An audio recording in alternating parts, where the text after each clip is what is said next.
दोस्तों स्वागत है आपका इस वीडियो में मैं आपको बताने वाला हूं कि आप अपना आधार कार्ड अनलॉक कैसे कर सकते हो। दोस्तों यदि आप किसी भी गवर्नमेंट जॉब की तैयारी करते हो, जैसे आप रेलवे की तैयारी करते हो या एसएससी की तैयारी करते हो, या फिर दोस्तों किसी भी स्टेट एग्ज़ाम हो गया, जैसे स्टेट के अंदर पीसीएस होता है, या फिर जो उनका स्टाफ सिलेक्शन, जैसे झारखंड से आप हो तो झारखंड स्टाफ सिलेक्शन कमीशन के द्वारा जो एग्ज़ाम ली जाती हैं, या फिर आप बिहार से हो तो बिहार स्टाफ सिलेक्शन कमीशन के द्वारा यानी बीएसएससी के द्वारा जो एग्ज़ाम लिया जाता है, उन सभी एग्ज़ाम के लिए, चाहे railway, SSC, bank, UPSC, JSSC, BSSC, किसी भी प्रकार का एग्ज़ाम आप देने के लिए जाते हो तो वहाँ पे आपसे आपका बायोमेट्रिक लिया जाता है, ठीक है।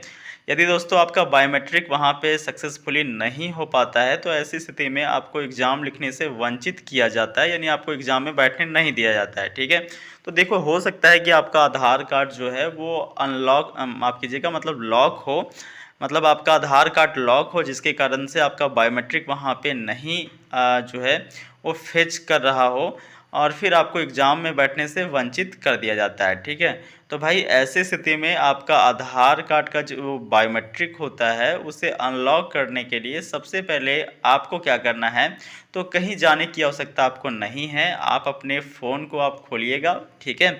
खोलने के बाद दोस्तों आपको यहाँ पे आकर के सर्च करना है SSUP, ठीक है।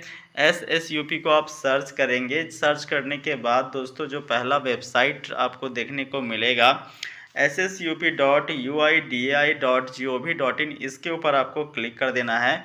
जैसे आप क्लिक करोगे दोस्तों, जो आधार कार्ड का ऑफिशियल पेज होता है इसके ऊपर आपको रिडायरेक्ट किया जाएगा।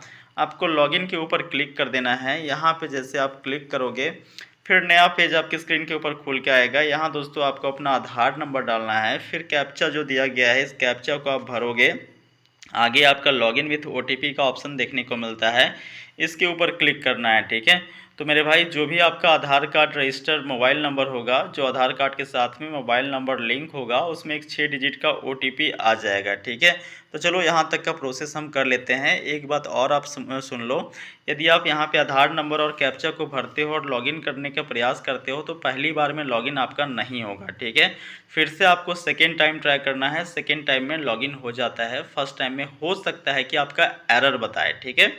चूँकि आधार कार्ड का जो ऑफिशियल साइट है इसके अंदर यहाँ पे आपको फर्स्ट टाइम एरर देखने को मिलता है, ठीक है। सेकेंड टाइम आप करोगे तो यहाँ पे आपका लॉगिन हो जाएगा। तो चलो मैं यहाँ पे लॉगिन करके आपको दिखाता हूँ। अब देखो दोस्तों, हमारा ओटीपी जो है वो हमें रिसीव हो चुका है। ओटीपी रिसीव होने के बाद सिंपली लॉगिन के ऊपर हम क्लिक करते हैं। यहाँ पे ओटीपी मैंने इंटर कर दिया है। अब लॉगिन के ऊपर हम क्लिक कर लेते हैं, ठीक है।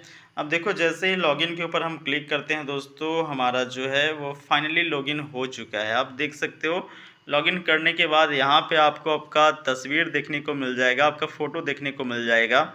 और जैसे ही आप फ़ोटो के ऊपर क्लिक करोगे तो आपका आधार कार्ड भी आपको देखने को मिल जाएगा, ठीक है। अब यहाँ पे आपको गौर क्या करना है, आपको गौर ये करना है कि आप जब स्क्रॉल करते हुए नीचे आओगे तो यहाँ पे एक ऑप्शन देखने को मिलता है लॉक अनलॉक बायोमेट्रिक, ठीक है। अभी हाल ही में रेलवे और एसएससी के द्वारा एक नया नोटिस निकाला गया है दोस्तों, जिसमें आपको बताया गया है कि आपका बायोमेट्रिक जब आप एग्ज़ाम देने के लिए जाते हो तो ये अनलॉक होना चाहिए, ठीक है। जो बायोमेट्रिक आप देख रहे हो ना स्क्रीन के ऊपर, ये अनलॉक होना चाहिए, ठीक है। यदि ये आपका लॉक होता है तो ऐसी स्थिति में आपका बायोमेट्रिक वहाँ पे काम नहीं करेगा और फिर आपको एग्ज़ाम देने के लिए नहीं दिया जाएगा, ठीक है। तो देखो भाई, सबसे पहले तो मैं आपको यहाँ पे लॉक करके दिखाता हूँ और फिर इसे अनलॉक करके दिखाता हूँ। लॉक करने में क्या हो जाता है और अनलॉक करने में क्या होता है, दोनों में डिफरेंस मैं आपको पहले समझा देता हूँ। तो सबसे पहले तो चलो मैं लॉक करके ही इसे दिखा देता हूँ, ठीक है। लॉक करने के लिए इसके ऊपर हम क्लिक करते हैं। क्लिक करने के बाद देखो कुछ गाइडलाइंस दिए गए हैं, चाहो तो इसे आप पढ़ सकते हो। पढ़ने के बाद सिंपली आपको नेक्स्ट वाले बटन के ऊपर क्लिक करना है। फिर आपको यहाँ पे कुछ चेकबॉक्स दिया गया है, इस पर आपको टिक कर देनी है। चेकबॉक्स के ऊपर आप टिक करोगे तो फिर आपको यहाँ पे नेक्स्ट वाला बटन दिया गया है, इसके ऊपर आपको क्लिक कर देना है। जैसे आप क्लिक करोगे आपका जो बायोमेट्रिक है दोस्तों, यहाँ पे देख सकते हो सक्सेसफुली लॉक हो चुका है, ठीक है। देखने को मिल रहा है message, your biometric have been locked successfully. आपका बायोमेट्रिक जो है वो सफलतापूर्वक लॉक कर दिया गया है, ठीक है। अब देखो गो टू डैशबोर्ड के ऊपर क्लिक करना है। अब यहाँ पे जैसे ही गो टू डैशबोर्ड के ऊपर क्लिक करोगे, जब आप स्क्रॉल करते हुए फिर नीचे आओगे तो यहाँ पे आपको एक नया चीज़ देखने को मिलेगा कि आपका जो बायोमेट्रिक वाला सेक्शन है इसके अंदर ताला का रेड ताला का निशान लगा हुआ है, ठीक है। अब देखो, अब यदि आप अपना आधार कार्ड के अंदर लॉगिन होते हो और ये रेड ताला का निशान लगा हुआ है, इसका मतलब ये है कि आपका आधार कार्ड के अंदर जो बायोमेट्रिक है ना वो लॉक हो चुका है, ठीक है। अब जब आपका बायोमेट्रिक यहाँ पे लॉक होगा ना दोस्तों, तो ऐसी स्थिति में आप किसी भी एग्ज़ाम में बैठते हो, ठीक है, चाहे वो एसएससी हो, रेलवे हो या स्टेट का कोई भी एग्ज़ाम हो, आपको एग्ज़ाम देने के लिए नहीं दिया जाएगा, क्योंकि आपका बायोमेट्रिक वहाँ पे काम नहीं करेगा। अब देखो बायोमेट्रिक काम ही नहीं करेगा तो फिर आपका डिटेल्स वहाँ पे फेच नहीं होगा, आपका डिटेल्स को वहाँ पे नहीं निकाला जाएगा, ठीक है। तो ऐसी स्थिति में आपको एग्ज़ाम देने से वंचित कर दिया जाएगा। तो फिर भाई आपको करना क्या है, इसे अनलॉक करना है, ठीक है। अनलॉक करने के लिए फिर से आपको इसी के ऊपर क्लिक कर देनी है। इसके ऊपर क्लिक करोगे तो फिर आपको यही सब कुछ गाइडलाइंस दिए जाएंगे, चाहो तो आप पढ़ सकते हो, अन्यथा सिंपली नेक्स्ट वाले बटन के ऊपर आप क्लिक करना। क्लिक करने के बाद देखो दो ऑप्शंस आपको यहाँ पे देखने को मिलता है कि आप अपना बायोमेट्रिक को टेम्पररी यानी कुछ घंटे के लिए यहाँ पे चालू करना चाहते हो या फिर परमानेंटली अनलॉक करना चाहते हो, ठीक है। तो परमानेंटली वाला बॉक्स है, इस पर टिक कर देनी है आपको। टिक करने के बाद दोस्तों यहाँ पे आपको एक चेक बॉक्स दिया गया है, चेक बॉक्स के ऊपर आपको टिक कर देना है, यानी कुछ परमिशन मांग रहा है तो भाई परमिशन आपको दे देना है ऑथेंटिकेशन के लिए। फिर आपको सिंपली नेक्स्ट वाला बटन के ऊपर क्लिक कर देनी है। नेक्स्ट वाला बटन के ऊपर जैसे आप क्लिक करोगे, फाइनली आपका जो यहाँ पे बायोमेट्रिक है दोस्तों वो अनलॉक हो जाएगा, ठीक है। देखो कुछ सेकंड का ये टाइम ले रहा है, तो आपको वेट कर लेनी है, घबराने की आवश्यकता है नहीं, ठीक है। कुछ सेकंड तक आप वेट करोगे। अभी आप देख सकते हो फाइनली हमें मैसेज मिल चुका है कि आपका जो बायोमेट्रिक है वो अनलॉक कर दिया गया है सफलतापूर्वक, ठीक है। तो इस प्रकार से आपको भी देखने को मिल जाएगा मैसेज कि आपका जो बायोमेट्रिक है वो अनलॉक कर दिया गया है।